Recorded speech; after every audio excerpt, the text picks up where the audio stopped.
Saat ini kita mengunjungi sebuah lokasi ya yang sangat mistis, sakral dan penuh dengan benda-benda magis, Pak. Ini tepatnya di lereng gunung apa, Pak? Gunung Anjasemoro. Anjasemoro. Mana gunungnya, Pak? Sana. Oh, sana, Pak ya. Ya, Jadi diduga di sini di lereng Gunung Anjasemoro pernah terjadi semacam lahar gitu ya, atau kemudian semacam banjir bandang. Dalam sumber prasasti maupun dalam sumber Pararaton disebut Mabanyu Pindah, Pak.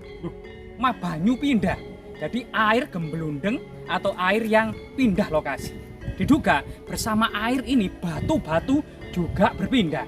Yang menurut cerita tutur warga masyarakat setempat, di lokasi ini ada suara tangisan-tangisan di dalam batu, Pak ya. Di sebelah mana itu, Pak? Dengan Pak siapa ini, Pak? Pak Darman. Oh, Pak Darman, Ya, asli Pak Darman. warga sini. 7 turunan, Pak. Iya, Berarti masih keturunan Majapahit, Pak ya. insya Allah. Oh ya, mari Kak, mari Pak. Kita Rahayu. rahayu. Jadi di lokasi ini ya, kita akan bisa melihat ini berada di tenggara dari ibu kota kerajaan Majapahit yang ada di Trowulan. Di lokasi ini sebenarnya banyak sekali fragmen. Fragmen itu cuwilan nih, Pak ya. Ini. Nah, ini.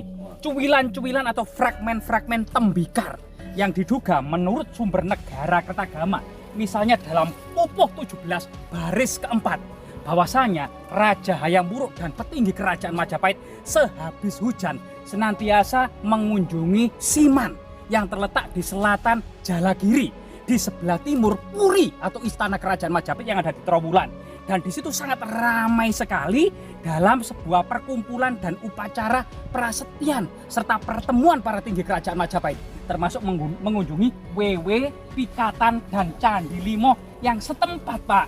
Diduga nama-nama desa ini masih eksis, Pak ya? Masih. Kalau desa Siman di mana, Pak, sekarang? Di sana, Pak ya? Tumut, desa Ikut Jatirjo ya. ikut kecamatan Jatirejo, Pak. Termasuk WW Gondang, Pak ya? Nah, kalau Pikatan masih nama Sungai Pikatan. Candi Limo di Dinoyo, Pak ya? Dusun Candi Limo, Pak ya? Desa Dinoyo. Jadi luar biasa sekali. Di sini ada semacam fenomena yang sangat langka, Pak Darman ya. Nah, fenomena tersebut seperti apa? Mungkin bisa diceritakan ke netizen ini, Pak. Ya. Kalau waktu sore atau agak setengah malam itu ada gerimis-gerimis itu, suara-suara tangisan. Wah, serem teman-teman. Kalau sore atau ketika senja mulai matahari delusup ke barat gitu, Pak ya, ada suara-suara tangisan di dalam batu, Pak. Mungkin batunya bisa ditunjukkan, Pak, di sebelah mana, Pak ya? Ini sebenarnya bukit ini, Pak ya. Kok banyak tanaman jagung seperti ini? Luasnya berapa hektar kira-kira, Pak? Ini yang Luasnya ini jauh, luas sekali, sekitar ada 15 sampai. Pak, kok ada suara tangisan, Pak? Ini mana, Pak? Ini, Pak. Ikut, Pak. Ini, Pak. Ikut, Pak. Pak. Ini, Pak. Batunya kok bertumpuk-tumpuk, Pak. Loh, ada rumah tawon das, Pak, hati-hati, Pak. Pak, kita dengarkan bersama-sama, Pak. Pastinya, Pak. Suara, Pak.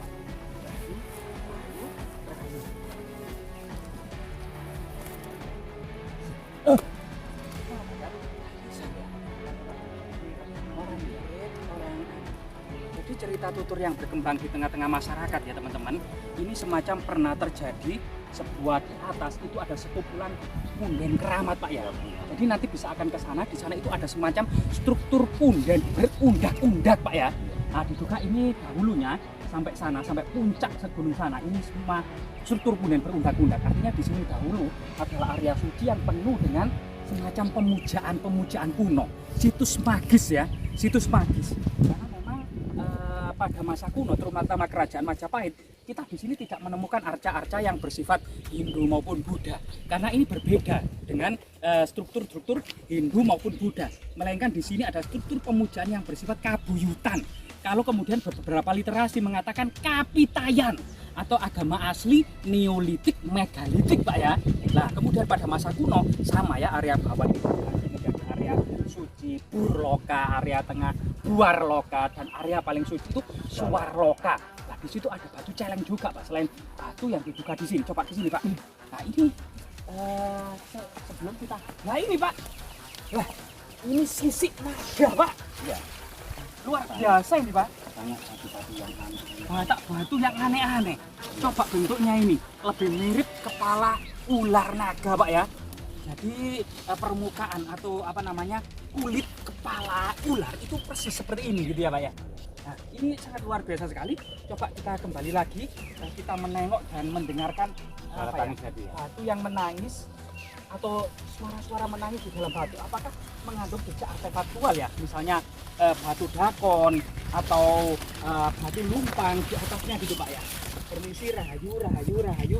Dan tinggalan-tinggalan yang memungkinkan batu ini memang memiliki jejak-jejak magis. Masa ada suara nih? Loh, iya Pak. Ada suara nih? Ya. Nah, iya suara menangis. Jadi teman-teman ya, sekali lagi ya, batu ini Kayak minta tolong. kayak minta tolong. Dan apakah memang berhubungan dengan cerita bahwasanya ada semacam di puncak sana itu memang ada semacam circle stone atau batu temu gelang ya, di situ batunya itu mengumpul membentuk semacam lingkaran batu-batu besar dan ada batu aneh yang ada di tengah. Nanti bisa kita lihat di sana. Dan dahulu diduga gitu ya, ada semacam lahar atau longsor atau banjir bandang yang dalam sumber Pararaton tadi disebut Mabanyu Pindah. Kemungkinan ada semacam di dalamnya itu ada semacam dahulunya di atas itu ada pemukiman gaib gitu ya. Gitu ya. Iya, pemukiman gaib atau kerajaan gaib yang itu penuh dengan orang-orang gaib yang hidup di dalam batu, semacam rumah batu ya. Dan itu kemudian ini diduga gelondong dari atas Pak ya, terbawa banjir bandang atau lahar. Nah itu kemudian terpisah dari komunitasnya, kemungkinan Ya, itu Pak ya, dari grupnya gitu ya. dari grupnya, sehingga selalu menangis Pak ya, Minta selalu dikembalikan. menangis, minta dikembalikan, minta tolong supaya kemudian kembali lagi ke keluarganya mungkin Pak ya, Iya. atau komunitasnya. Ini adalah cerita-cerita yang berkembang di masyarakat setempat. Coba kita teliti secara artefaktual ya kesejarahannya. Mungkin lokasi ini nanti kita lihat bagian bawah, bagian atasnya gitu ya dari lokasi ini. Nah, ini ada fragmen tembikar yang sangat tipis Pak, berwarna putih kecoklatan. Jadi di lokasi ini teman-teman, kita memang menemukan sebuah batu yang sangat misterius. Seperti batu bertumpuk gitu ya, atau batu terbang yang disanggah oleh batu bagian bawah. Dan di sini banyak artefak-artefak seperti pecahan tembikar, keramik Tiongkok seperti ini ya, warna putih, maupun kemudian koin kepeng, fragmen batu bata gitu Nah, ya. ini saya menemukan sesuatu.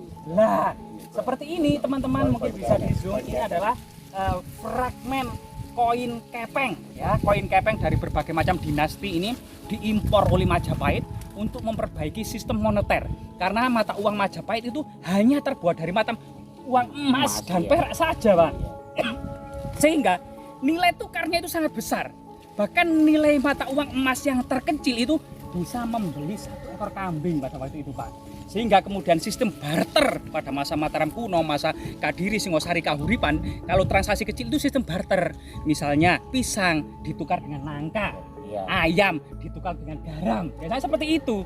Dan hanya pembelian-pembelian dalam dalam misalnya pembelian tanah, pembelian rumah, pembelian kuda, ini hanya menggunakan mata uang emas dan perak. Sehingga kemudian dalam Majapahit inilah kemudian diterapkan dan mengimpor banyak sekali koin kepeng dari Tiongkok, berbagai macam dinasti Pak. Dari Cina ya? Iya, dari Cina, Tiongkok. Sehingga kemudian masyarakat ketika mencangkul itu pernah menemukan Pak satu gentong Pak ya, Iya. satu gentong yang berisi uang kepeng yang itu ternyata masih ada ikatannya. Jadi Iya, uang kepeng itu ya sebagai kemudian contoh seperti ini Pak, uang kepeng Pak ya.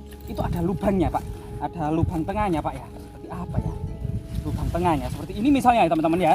Jadi uang kepeng Tiongkok itu seperti ini berlubang tengah.